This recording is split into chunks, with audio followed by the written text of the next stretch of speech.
You know, when you think of culture wars, and I hear, you know, that now there's an argument going on, should we have questioned welcome to the country? Should we be co-flying the Aboriginal flag? Why does the coalition start culture wars? Well, the first comment I would make would be, well, if you want a real culture war, let's have it over what we're teaching our children, because that matters to parents, that matters to voters. That's real Middle Australia, and we know no one's satisfied. So let's go to places of real advantage. But who's really? They accuse us of starting a culture war. I don't think we started the war on our culture. John, there has been a war on our culture for the best part of 50 years. I mean, the long march of the left through the institutions is essentially a war against Anglo-Celtic culture. That was their term, by the way. And the Judeo-Christian ethic. And we need to resist the attack on our culture, just as Indigenous people are praised if they want to protect and preserve what they see as their culture.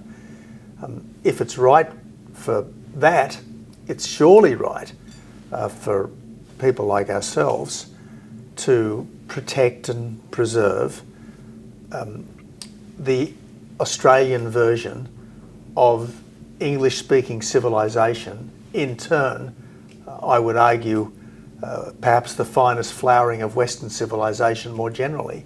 Of course we have to protect and preserve it. We're crazy if we don't. It's our patrimony, it's our heritage, it's us. We have to defend it and assert it. And I think the latent desire to do so is still there. Look at the crowds that turn out on ANZAC Day. Absolutely right. But what would the Anzacs think of us? Well, they would, I think, shake their head in bewilderment at things like gender fluidity, cultural self-loathing, magic pudding economics,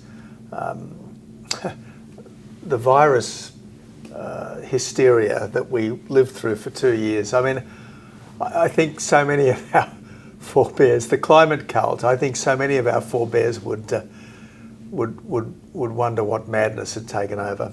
Well, I think the greatest thing that would strike them, they'd say, well, we risked our lives and limbs and 60,000, 2,000 of us died in the First World War, 39,000 in the Second World War, so that you could be free.